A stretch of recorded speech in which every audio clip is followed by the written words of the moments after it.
அண்ணாமலை அண்ணனுக்கு கொடுத்த மாதிரி மாற்று எந்த தலைவர்களுக்கும் தமிழக பிஜேபியில் வந்துட்டு முக்கியத்துவம் கொடுக்கலன்னு நான் நினைக்கிறேன். அண்ணாமலை அண்ணன் சொன்னதில் வந்துட்டு எனக்கு மாற்று கருத்தே கிடையாது. எனக்கு மட்டும் இல்லை, எந்த ஒரு அடிப்படை பாஜக தொண்டருக்கு அதில் மாற்று கருத்து இருக்க முடியாது. அது தெளிவாக சொன்னார், நான் அதை சொல்லிடுறேன்.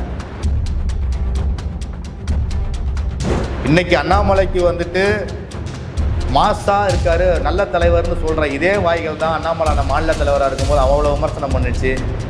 இதே வாய்கள் தான் பாரதிய ஜனதா கட்சி எங்கேயுமே இல்லைன்னு சொன்னிச்சு. அந்த காங்கிரஸை தூக்கி சுமந்தது திமுக. அந்த காங்கிரஸுக்காக வேண்டி பாரத பிரதமர் நரேந்திர மோடி மேலே இல்லாத குற்றச்சாட்டுகள்லாம் வச்சிருந்த திமுக, நெரட்டிவ் செட் பண்ணது இந்த திமுக, அறிவாளி அல்லக்கைகளை வச்சு தினந்தன பேசுனது இந்த திமுக. அந்த காங்கிரஸை இன்னைக்கு உங்களை கழிச்சு விட்டு இன்னைக்கு விஜய்கிட்ட போயிட்டாங்க.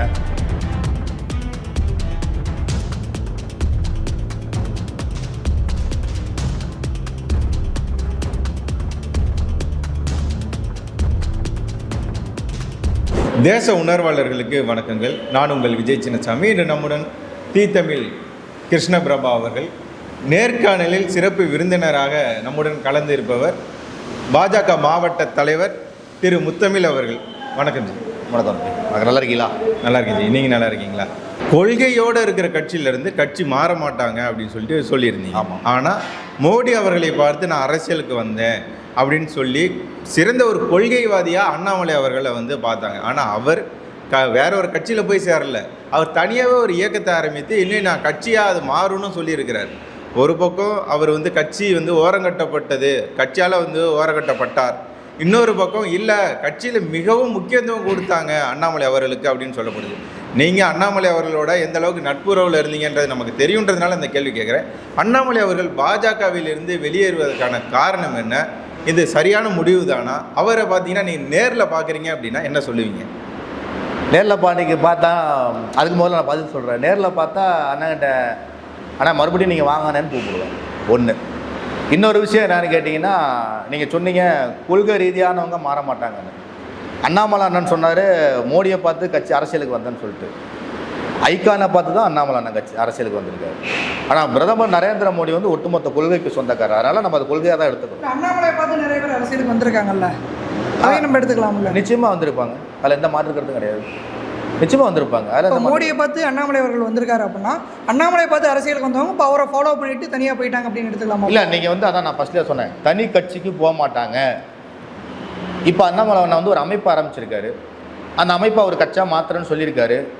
அதுக்கு 50 லட்சம் உறுப்பினர் வரணும்னு சொல்லியிருக்காரு. வழக்கமாக சொல்கிற மாதிரி அத்தைக்கு மீச முளைச்சாதான் அடுத்த கட்டத்தை வரைக்கும் நம்ம பேச முடியும். அதே மாதிரி பார்த்தீங்கன்னா, ஏன் தம்பி பிரதர் நல்லா கேட்டாப்புல, ஏன் அவர் போனார், ஏன் அவர் முக்கியத்துவம் கொடுக்கலையா அப்படின்லாம் கேட்டார். எனக்கு தெரிஞ்சு எங்கள் தலைவர்கள் சொல்கிற மாதிரி தான், என்னோடய அதிகாரத்துக்கு உட்பட்டு நான் சொல்கிறேன். நான் நிறையா பேச முடியாது. அண்ணாமலை அண்ணனுக்கு கொடுத்த மாதிரி மாற்று எந்த தலைவர்களுக்கும் தமிழக பிஜேபியில் முக்கியத்துவம் கொடுக்கலன்னு நான் நினைக்கிறேன். என்னோட இதில் ஏன்னா அண்ணாமலை அண்ணன் பாரதிய ஜனதா கட்சியோட மாநில துணைத் தலைவராக கட்சிக்கு வரும்போது எனக்கு தெரியும் அவருக்கு கொடுத்த அளவுக்கு தேசியம் வேறு யாருக்கு இம்பார்ட்டன்ட் கொடு, அதுக்கு மாதிரி அதுக்கு தகுதியான ஆள் தான் அண்ணாமலை அண்ணன். அதுலேயும் எந்த மாற்று கருத்து கிடையாது. அதே மாதிரி பார்த்தீங்கன்னா, இதுக்கு முன்னாடி இருந்த தலைவர்கள் அவங்களும் பார்த்தீங்கன்னா இப்போ மிகப்பெரிய அளவில் அவங்க எஃபோர்ட்டை போட்டிருக்காங்க, மிகப்பெரிய அளவில் உழைச்சிருக்காங்க. அவங்கவுங்க காலகட்டத்தில் கட்சியை எந்த அளவுக்கு கொண்டு போக முடியுமோ அவங்களோட சக்திக்கு கட்டுப்பட்டு வளர்த்துருக்காங்க. நீங்கள் இவர் கொடுத்த முக்கியத்துவம் கொடுக்கலன்றீங்க. தமிழிசை அவர்களுக்கு 2 மாநில கவர்னர் பதவி கொடுத்துருந்தாங்க. எல்முருகன் மாநில தலைவராக இருந்தவருக்கு இணையமைச்சர் பொறுப்பு கொடுத்துருக்காங்க. இது ஒரு முறை அல்ல, 2 முறை அவருக்கு கொடுத்துருக்குறாங்க. 2 முறை அவர் வேறு தேர்தலில் நின்று தோல்வி அடைந்த ஒருவருக்கு மீண்டும் மீண்டும் அமைச்சர் பதவி கொடுக்குது மத்திய அமைச்சரவையில். அப்படி இருக்கும்போது இவங்களுக்கெல்லாம் கொடுக்காத ஒரு முக்கியத்துவம் அப்படி என்ன அண்ணாமலை அவர்களுக்கு கொடுத்துருக்காங்க? 2 விஷயம் சொல்லிடுறேன். ஃபஸ்ட்டு தமிழிசைக்காவை பற்றி கேட்டீங்க. தமிழிசைக்காவை பற்றி நான் ஒரு விஷயம் சொல்லிடுறேன். அரியலூரில் ஒரு இராணுவ வீரர்கள் ஒரு தீவிரவாத தாக்குதலில் இறக்குறாரு 2016-17 நினைக்கிறேன். தம்பிக்கு தெரியும்னு நினைக்கிறேன். அப்போ பார்த்தீங்கன்னா திருச்சி, அப்போ மாநில தலைவர் தமிழிசைக்கா திருச்சி ஏர்போர்ட்லேருந்து பெரம்பலூர் வழியாக அரியலூர் போகணும். அன்றைக்கி நான் இளைஞரணியில் இருக்கேன். திருச்சி ஏர்போர்ட்லேருந்து அரியலூர் பெரம்பலூர் திருச்சியோட அன்றைய தலைவர் ராஜையன்னு சொல்லிட்டு ஒருத்தர் காரில் கூப்பிட்டு வராரு. இங்கே காரில் நான் ஏறிக்கிட்டு அரியலூரில் போய் அவங்கள விடணும். அவங்க வந்து காலையில் வந்து அந்த இராணுவ வீரர்களுக்கு ஒரு போஸ்ட் வந்து போட்டுட்டு வராங்க ஃபேஸ்புக். அவங்க எப்பயுமே வந்து அவங்க அடையாளமே டேப் ஒன்று வச்சுருப்பாங்க. நான் உட்காந்துருக்கேன், அக்கா முன்னாடி உட்காந்துருக்காங்க. போயிட்டே இருக்கும்போது என்னை திரும்பி பார்த்து சிரித்தாங்க. அக்கா என்னக்கான ஒரு கமாண்டை காட்டுறாங்க. நம்ம உண்மையாலுமே நம்ம வீட்டு பெண்களாவோ நம்மளாவோ இருந்தால் அந்த கமாண்ட்லாம் படிச்சுட்டு அரசியலில் தொடர முடியாது. அவ்வளோ கேவலமாக அருவருக்கத்தக்க விதமாக அந்த கமாண்டை பார்த்தோன்னா எனக்கு தண்ணி வந்துச்சு. அக்கா சிரித்தாங்க. அந்த சிரிப்புக்கு பின்னாடி அவ்வளோ வலி இருந்துச்சு. இன்றைக்கி நான் வந்து மன்றாடி கேட்டுக்கிறது என்னோடய பாஜக சொந்தங்களுக்கும் சரி எல்லாருக்கும் கேட்டுக்கிறது என்னென்னா, உருவ கேலி அக்காவை பண்ணாதீங்க தயவு செஞ்சு. அவங்க கருத்தியலுக்கு விமர்சனம் வைங்க, நாகரீகமாக வைங்க. அவங்க வந்து அவங்கள மாதிரி வந்துட்டு ஒரு எதிர்க்கட்சியால் உருவ கேலிக்கு ஆளாகப்பட்டவங்க யாரும் கிடையாது தமிழக அரசியல் வரலாற்றில். அவ்வளோ உருவ கேலிக்கு ஆளாகப்பட்டாங்க, ஒருமையில் பேசப்பட்டாங்க, பயங்கர சித்திரவதைகள் அனுபவிச்சாங்க. எல்லாத்தையும் தாண்டி தமிழகத்தில் தாமரை மலர்ந்தே தீருன்னு சொல்லிட்டு குரல் கொடுத்தவங்க அவங்க. அதனால் கட்சிக்குள்ளே 1000 நிலைப்பாடுகள் இருக்கலாம், 1000 பிரச்சனைகள் இருக்கலாம். மேல்மட்டத்தில் இருக்க அரசியல் நமக்கு வந்து பார்த்திங்கன்னா சொல்கிறத செய்கிறது மட்டும் தான் நம்ம வேலை. நான் அவங்களுக்கு வந்து கொடுத்ததில் வந்து எந்த ஒரு தவறும் இல்லைன்னு நான் நினைக்கிறேன். அதே மாதிரி பார்த்திங்கன்னா மரியாதைக்குரிய அமைச்சர் எல்முருகனுக்கு சொன்னீங்க. எல்முருகனுக்கு வந்து 2 டைம் வந்து மினிஸ்டர் கொடுத்துருக்காங்க அப்படின்னு சொன்னீங்க. 2 தடவை போட்டிட்டு தோத்தவர் அப்படின்னு சொல்லிட்டு. அண்ணாமலை அண்ணனும் கூட 2 முறை போட்டிட்டு தோத்தவர் தான். ஆனால் அண்ணாமலை அண்ணனுக்கு எனக்கு தெரிஞ்சதை நான் சொல்கிறேன். மினிஸ்டர் கொடுக்குறேன்னு சொல்லி அண்ணாமலை வேணான்னு சொன்னாருன்னு தான் என்னோட தகவல். அவரை வந்து யாரும் கொடுக்கல அப்படின்னு சொல்லலை. அண்ணாமலை அண்ணனுக்கு எவ்வளோ இம்பார்ட்டன்ட் கொடுத்தாரு பிரதமர் நரேந்திர மோடிங்கிறது உங்களுக்கும் தெரியும், சமுதாயத்துக்கு தெரியும், எல்லாத்துக்கும் தெரியும். அமித்ஷா எவ்வளோ இம்பார்ட்டன்ட் கொடுத்தாருங்கிறது தெரியும். ஏதோ ஒரு விஷயத்துக்காக அண்ணாமலை அண்ணன் அதை செஞ்சுருக்காரு, ஒரு இயக்க ஆரம்பிச்சிருக்காருங்கிறது என்னோட கருத்து. அதுவும் பாரத பிரதமர் நரேந்திர மோடியோட கருத்தை வலுப்படுத்துறதுக்காக தான் இருக்குங்கிறது என்னோட தீர்க்கமான கருத்து. தமிழிசை அவர்கள் தாமரை மலர்ந்தே தீரும் அப்படின்னு சொன்னாங்க, அதனால் ஈர்க்கப்பட்டாங்க. ஓகே, அதைவிட கோவில் முன்பு இருக்கக்கூடிய ஈவேரா சிலையை அகற்றுவோம், இதுதான் நாங்கள் ஆட்சிக்கு வந்த உடனே முதல் கையெழுத்துன்னு சொன்னார் அண்ணாமலை. ஒரு சிறந்த கொள்கைவாதியா கட்சிவாதியா எதை நீங்கள் ஏற்பீங்க? அண்ணாமலை அண்ணன் சொன்னதில் வந்துட்டு எனக்கு வந்து மாற்று கருத்தே கிடையாது. எனக்கு மட்டும் இல்லை, எந்த ஒரு அடிப்படை பாஜக தொண்டருக்கு அதில் மாற்று கருத்து இருக்க முடியாது. அது தெளிவாக சொன்னார், நான் அதை சொல்லிடுறேன். அவர் வந்து கோயில் முன்னாடி இருக்கும் ஈவேரா சிலையை அகற்றுவோன்னு சொல்கிறத தாண்டி அது எதனாலங்கிறதையும் சொன்னார். அந்த வாக்கியத்தை அங்கே வந்து தான் எழுதணுமா நீங்கள்? கடவுளை நம்புவோன் காட்டுமிராண்டி, கடவுளை வணங்குவோன் காட்டுமிராண்டிங்கிறதெல்லாம் அங்கே வந்து எழுதணுமா? அதாவது ஈவேரா மேலே அவருக்கு வந்து எந்த ஒரு வன்மமும் இருந்ததா எனக்கு தெரியல. ஆனால் நம்ம வந்துட்டு பல லட்சம் மக்கள் வந்து கோயிலுக்கு போய் வழிபடுற அந்த கோயிலுக்கு முன்னாடி இப்படி ஒரு வாசகம் தேவையா? அதனால் அதை அகற்றுவோன்னு சொன்னாங்க. அதில் நான் உடன்படுறேன். அண்ணாமலை அவர்கள் வந்து எண் மக்கள் எண்மண் அப்படின்னு எண் மக்கள்னு சொல்லி அந்த யாத்திரை ஒன்று நடத்தினார்.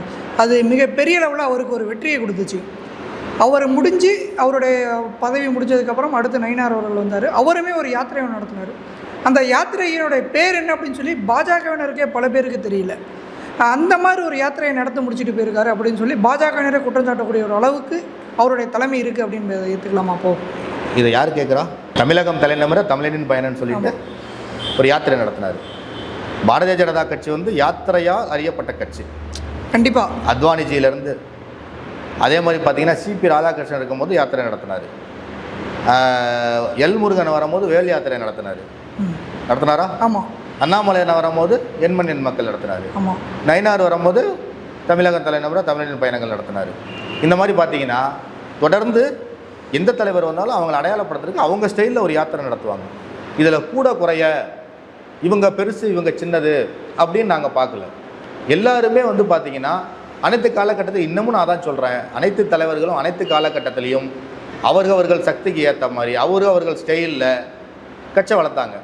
இதை நான் வந்துட்டு அண்ணாமலை அண்ணனை கச்சை விட்டு வெளியே போயிட்டாரன். அவரை நான் விமர்சனம் பண்ணாலும் இன்றைக்கி வந்து வேற ஒரு தலைவரை விமர்சனம் பண்ணாலும் இது அவங்கள விமர்சனம் பண்ணுறதா இல்லை, ஏன் தேசியத்தை விமர்சனம் பண்ணுறதா அர்த்தம். அவங்களுக்கு தெரியாமையே அவங்கள போட்டிருப்பாங்க, அவங்களுக்கு தெரியாமையே அவங்களுக்கு போஸ்டிங் கொடுத்துருப்பாங்க, அவங்களோட நாலேஜ் இல்லாமையே அதெல்லாம் நடக்கும். அதனால் பாரதிய ஜனதா கட்சி தொண்டனை பொறுத்த வரைக்கும் பார்த்தீங்கன்னா தலைமை என்ன சொல்லுதோ அதை அப்படியே கேட்டு பணி செய்கிறவன் தான். அதுலேயும் அவனுக்கு சில பல பிரச்சனைகள் இருந்துச்சுன்னா ஒதுங்கி இருப்பான ஒழிய அதை எதுவும் விமர்சனம் பண்ண மாட்டாங்க அப்படிங்கிறது. இப்போ வந்து பொது வாழ்க்கைக்கு வந்துட்டாலே வந்து இந்த விமர்சனத்துக்கு உட்பட்டவங்க தான்.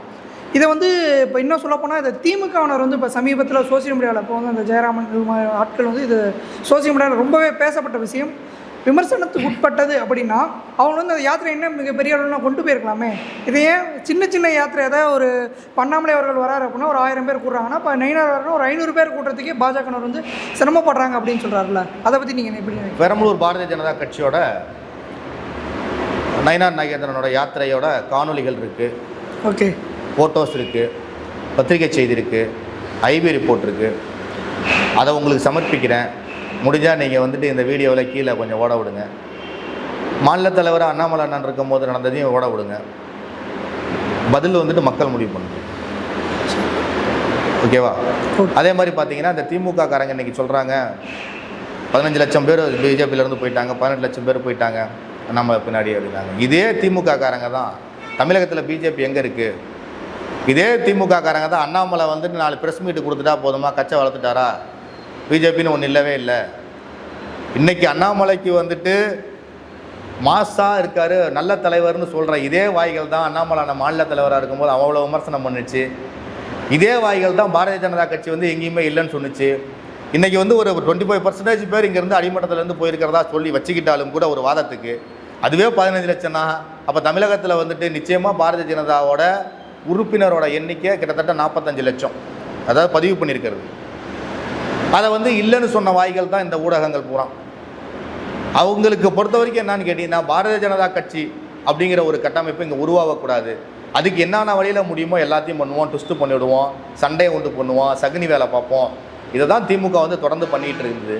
இதனால தான் இன்றைக்கி வந்துட்டு கூப்பில் உட்காந்துருக்காங்க. நான் அண்ணாமலை அவர்கள் அந்த கொள்கையை வந்து ரொம்ப ஏற்றுக்கொண்டவர். அதனால தான் அந்த ஈவேரா சிலையை அகற்றுவோம் அப்படின்னு சொன்னது மட்டும் இல்லாமல் அவர் கட்சியில் அந்த இயக்கத்தில் ஏன் இவ்வளோ பேர் போய் சேர்றாங்க அப்படின்னா, அவர் திமுகவே கடைசி சொட்டு ரத்தம் இருக்கு வரை எதிர்ப்போம் அப்படின்னு சொன்னது இருந்தாங்க.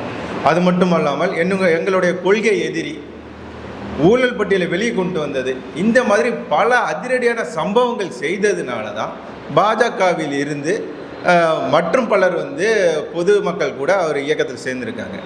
ஆனால் பாஜகவிலிருந்து வெளியேறியவர்களை ஒரு துரோகிகள், சுயநலவாதிகள் அப்படின்னு குறிப்பிடுறத சரியா?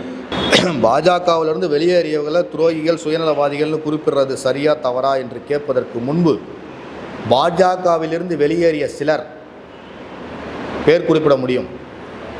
அமர் பிரசாத் ரெட்டி, கருநாகராஜன், சுமதி வெங்கடேசன், இது போன்ற அறியப்பட்ட முகங்கள். இவர்கள்லாம் வந்து அண்ணாமலை அவர்கள் வந்து எந்த இடத்துலையும் பாரதிய ஜனதா கட்சி பிடிக்காமல் போயிட்டேன், பாரதிய ஜனதா கட்சியில் வந்து எனக்கு அதை பண்ணலை இதை பண்ணலை, பாரதிய ஜனதா கட்சியில் இவருக்கு எனக்கு சண்டை, பாரதிய ஜனதா கட்சியில் வந்துட்டு இவ்வளோ எனக்கு துரோகம் பண்ணிட்டாங்க எந்த இடத்துலையும் சொன்னது கிடையாது.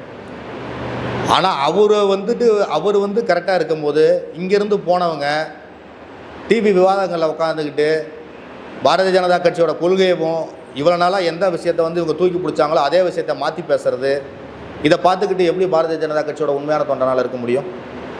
அதுக்கு பதிலடி கொடுத்து தானே ஆகணும். அண்ணாமலைக்கு என்னோட வேண்டுகோள்னு கூட அதை வச்சுக்கலாம். நீங்கள் வந்து ஒரு இயக்கம் ஆரம்பிச்சிருக்கீங்க, நிச்சயமாக வந்து உங்களுடைய நல்ல எண்ணம் நிறைவேற என்னோடய வாழ்த்துக்கள். நீங்கள் நல்லா வருவீங்க, நீங்கள் திறமையான ஒரு மனிதர், நல்ல மனிதர், நேர்மையான மனிதர் அப்படின்னு அறியப்பட்ட ஒரு மனிதர். நீங்கள் இந்த ஒரு 3-4 மூஞ்சி சொன்னல, முகம் சொன்னல, இவர்களை வந்துட்டு நீங்கள் பேசியிருக்க சொல்ல மாட்டீங்க கண்டிப்பாக, அதில் எனக்கு நம்பிக்கை இருக்குது. இவர்களை வந்து தொடர்ந்து பேச வச்சா அந்த இயக்கம் வளருமா அப்படிங்கிறது உங்கள் முடிவுக்கே விட்டுறேன். அதே மாதிரி தமிழிசை அவர்கள் மேலே ஒரு பொதுவான ஒரு குற்றச்சாட்டு என்னென்னா, அண்ணன் ஸ்டாலின் சொல்கிறாங்க. இது எப்படி நம்ம ஏற்க முடியும்? நான் இப்போ பேசும்போது அண்ணாமலைன்னு சொல்லணும், அண்ணாமலைன்னு சொல்லணும். அண்ணாமலை ராஜா அவர்களை கூட அண்ணன் ராஜா அவர்கள் அப்படின்னீங்க. அப்போ பாஜகவிற்கு திமுக மேலே ஏதோ ஒரு பாசம் இருக்கோ? கூட்டணிக்கு வரப்போறாங்க, திமுக கூட்டணியில் வரப்போறவங்களை ஏன் நம்ம எதிர்க்கணும் அப்படின்னு ஏதாவது? நான் இன்னைக்கு மட்டும் இல்லையே, அண்ணன் திருமாவளவன்னு பல மேடையில் பேசியிருக்கேன், அண்ணன் ராஜான்னு பல மேடையில் பேசியிருக்கேன். வயசில் பெரியவங்களும் அண்ணன் தானே கூப்பிட முடியுது, தானே தமிழர் மரபு. இங்கே மட்டும் தானே இந்த அரசியல். நார்த் இந்தியாவில் பார்த்தீங்கன்னா பாரத பிரதமர் நரேந்திர மோடி மாதிரி எதிர்கட்சிக்காரங்களுக்கு மரியாதை கொடுக்குற இன்னொரு தலைவர் இருக்காங்களா? காங்கிரஸில் இருக்கட்டும், கம்யூனிஸ்டுக்காரங்களாக இருக்கட்டும், அத்தனை தலைவர்களுக்கும் வந்துட்டு பாரதிய பிரதமர் நரேந்திர மோடி மரியாதை கொடுக்குறாங்களே. அவங்களோட கொள்கையை தானே நம்ம எதுக்குறோம், தனி மனிதத்தை எதுக்கல. நான் கூட சிறு வயதெல்லாம் வந்து பார்த்தீங்கன்னா மோசமாக போஸ்ட் போட்டிருக்கேன், ஒருமையில் பேசியிருக்கேன். அதெல்லாம் வந்து தவறுங்கிறது வந்து பாரத பிரதமரோட ஒவ்வொரு செயல்பாட்லையும் நம்ம புரிஞ்சுக்கிறோம். அதெல்லாம் தவறுன்னு நிறையா சொல்லி கொடுத்ததே பார்த்தீங்கன்னா நம்ம அண்ணாமலை அண்ணன் காலகட்டத்தில் நிறையா வந்து அந்த மாதிரிலாம் கிளாஸ் எடுத்திருக்காங்க, ஒருமையில் பேசக்கூடாது யாரையெல்லாம் சொல்லியிருக்காங்க. அப்போ இதை வந்து ஸ்டாலின் அண்ணனை வந்து அண்ணன் சொல்லி தமிழிசையை கூப்பிட்றது என்ன தவறு கிடையாது. நல்ல விஷயம் தானே அது. அதுபோல் இன்னொரு இது என்ன, அண்ணாமலை அவர்கள் சைடு போனவங்க ஆதரவாளர்கள் என்ன சொல்கிறாங்கன்னா, பாஜக இப்போ வரப்போகிற தேர்தலில் இனி என்ன பண்ண போகிறாங்கன்னா திமுக கூட கூட்டணி வைக்க போகிறாங்க அப்படின்ற ஒரு குற்றச்சாட்டு, அதாவது அவங்களோட கருத்தை முன்வைக்கிறாங்க. பாஜக திமுக கூட்டணி வைக்குமா? அரசியலில் நடந்திருக்கே இதுக்கு முன்னாடி, அது அரசியலில் நடந்திருக்கே இதுக்கு முன்னாடி. இப்போ நடக்குன்னு நான் சொல்ல வரல, நடந்திருக்கு, நடக்கலாம். எது நடந்தாலும் அது வந்து தேசத்திற்கான நலனாகவும் நம்மளோட அடையாளங்களை வந்துட்டு மழுங்கடிக்காமையும் இந்த தேசத்துக்கான நலன் அப்படின்னு சொல்லி ஒரு விஷயம் நடக்குது அப்படின்னா அதுக்கு வந்துட்டு தேசிய தலைமை வந்து சொல்லுதுன்னா அதை நம்ம கேட்டு தான் ஆகணும். அவன் தான் ஒரு உண்மையான தொண்டை, அவன் தான் ஒரு உண்மையான நிர்வாகியாக இருக்க முடியும். நான் அதுக்காக திமுக கூட கூட்டணி வைக்குதுன்னு சொல்ல வரல. தேசியம் என்ன சொன்னாலும் அதை கேட்கணும்ல. ஒரு ஒரு ஒரு சிஸ்டம் இருக்குது, அந்த சிஸ்டத்துக்குள்ளே நம்ம செயல் பண்ணணுன்னா தேசிய சொல்கிறத நம்ம கேட்டு தான் ஆகணும். அதான் முறை. திமுக தலைவர் ஸ்டாலின் வந்து தொடர்ச்சியாக சொல்லிட்டு இருந்தார், எங்கள் கட்சி கூட்டணி யாராலையும் உடைக்கவே முடியாது, ரொம்ப வலிமையாக இருக்கும் அப்படின்னாரு. ஆனால் விஜய் அவர்கள் ஸ்டாலின் அவர்களை தோற்கடித்து அவர் கூட்டணியை உடைச்சி என்னென்னமோ சின்ன பின்னமாக மாற்றி வச்சிருக்கிறாரு. இதை நீங்கள் எப்படி பார்க்குறீங்க? அதாவது காங்கிரஸ் வந்து தொடர்ந்து தமிழ்நாட்டுக்கு துரோகம் பண்ண கட்சி, அது உலகம் அறியும். கொத்து கொத்தாக கொன்று குவித்த கட்சி காங்கிரஸ் தமிழர்களை. இலங்கை தமிழர்களில் மட்டும் சொல்ல வரல நான்.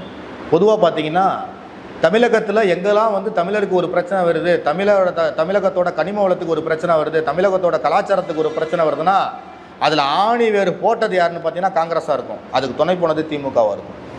இது வந்து வரலாறு.